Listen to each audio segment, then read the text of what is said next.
Hi, this is Scott with Bitcoinist.net, and I'm sitting here with Guy Corem of Spondoolies Tech today at the North American Bitcoin Conference. How are you doing today, Guy? Fine. It's a lovely day in Miami. The weather is good. The conference is very interesting. The venue is amazing. Very nicely organized conference. Excellent, because there's been a lot of stuff going on with the conference. But one of the things that we would like to concentrate on today would be some of the things that you guys are doing and coming out with. I know that, like Visha always likes to tease people on the forums, that you guys are 2 or 3 generations ahead that you're working on at the same time. But with the release of the 6 terahash SP35 recently, then you also had the SP20. Seems like you guys are on quite a roll. What can we expect coming up in the near future? So we are working very hard on our next generations, another 28 A6 and later on a 16 A6 to follow up. The competition is getting tougher, and we need to outdone them. On top of that, we are working on very efficient packaging methods and ways to help partners to get cheaper electricity. Down the road, in few days, we will announce partnership with a cloud mining company, one of the cloud mining that I know that have backup by 100% hardware, unlike the other companies in this field, and that's pretty much it. And this is a good development because this is going to bring a little bit more transparency to the whole cloud mining scene. Cloud mining is tough to make money on, but at the same time, making money and mining at home now is also pretty tough. So I think this is going to give customers a nice venue to go for that. One of the things that, especially that you may be able to shed some light on with the falling Bitcoin prices lately and the value of it being so volatile, but especially with this loss, it's caused significant changes to the mining environment because some people simply cannot mine efficiently enough to make a profit. Can you kind of give us your views on what you think we should be doing and some things on where you think we're going to be going? Well, besides buying Bitcoin and increase the price, seriously, again, it's very tough to do home mining right now. I can tell you, for example, we have in Israel 1 megawatt data center that was used by a customer's machines, and when we fixed our main machines, we did a little bit of self-mining of Bitcoins, mainly to do refunds to customers for various reasons, and we had to shut it down. The electricity cost in Israel become too high to operate. And it's very sad to see that all around the world, lots of home mining right now is disappearing. It's becoming only about large mining facilities at low cost electricity locations. So that's pretty much it.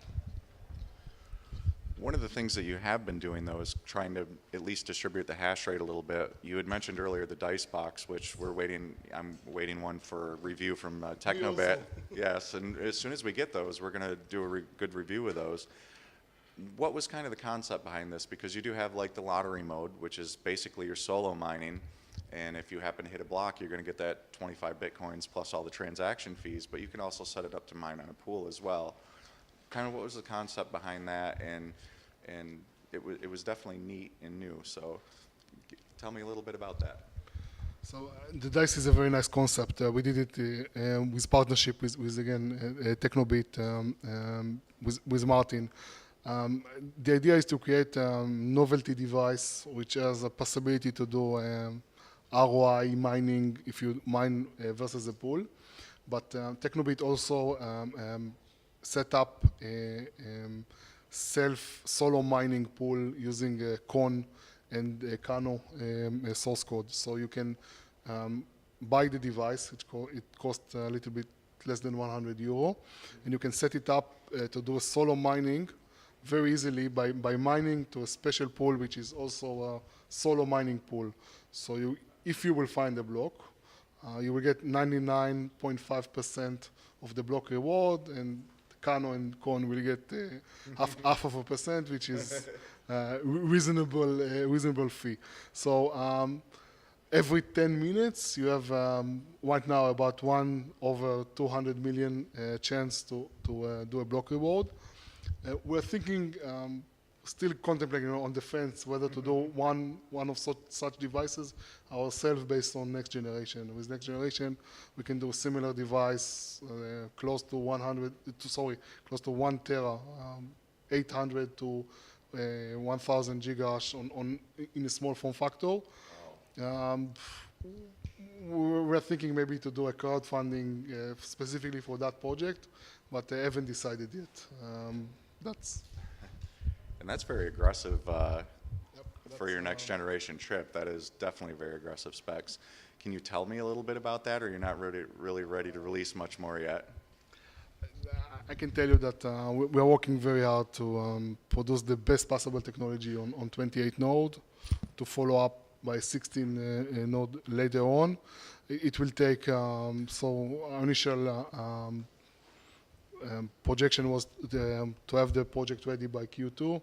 It will probably be ready by Q3. We try very hard to outdo the competition. We know some of the what the competition is doing, and we try to outcome them in terms of efficiency and in terms of dollar per giga miners cost. Could you tell me who you see your main competition as? So right now, pretty much, there are 3 companies beside us in this race. There is Bitfury with mega industrial scale mining that they are doing in Georgia, in Iceland, elsewhere. There is Bitmain Tech, which is doing also some mining and selling to customers, mainly in China, but of course to the rest of the world as well. And there is KNC with their north of Sweden data center. Now, there are some other serious effort out there, still walking in the shadows, pretty much like what we did 1 year ago. No one know about us until March this year. I think that pretty soon we will see below 0.2 chips in the market in about 1 month to 2 months, not from us, from competition. And we're working very hard to outdo them. Excellent. That is one of the biggest things right now is that's actually driving the more power efficient miners. It's driving the more power efficiency and heat dissipation. But you'll have to edit that. But anyways, the race to actually make a more power efficient chip and whatnot has been excellent. And what you just mentioned as well, back in March, you guys were the ones that people were calling saying, hey, Scott, these guys are a scam. Why did you interview them? Why are you talking about their equipment? They're a scam. Now you're one of the most trusted companies in the world. The most trusted. Yes, big time. Could you tell me a little bit about that journey, and as we wrap up, and tell us a little bit about where we're going to see you in the next couple quarters? So unlike other companies in this field, we financed ourselves. We took venture capital's money, and we produced our first generation completely out from funds that we've raised. After doing that, after proving our ability to produce the first generation and sell them, we did indeed took pre-orders, but for a project that I consider safe to take, our second generation.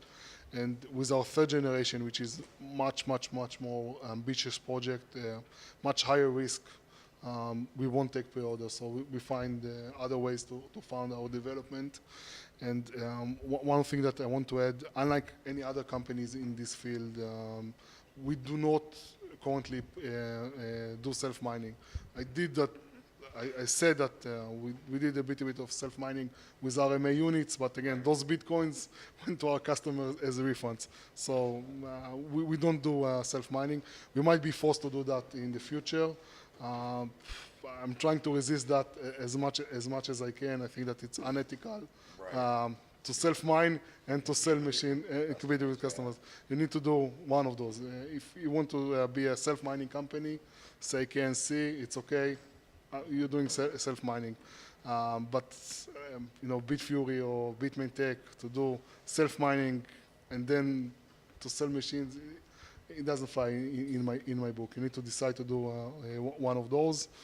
And regarding the next quarter, we are working very, very hard to produce the best technology possible in this field. And it's not only the chip. It's the chip, it's the packaging, it's the deployment method, it's ways to get what I call rest to zero cost electricity. And we're working on all those stuff in order to get a very cost-efficient solution that will allow us, the customers, and the investors get a nice return. Excellent. Thank you for taking the time to talk with us. And this is Guy Corem from Spondoolies. And good luck, and thank you very much. Thank you very much, Scott. It's been a pleasure.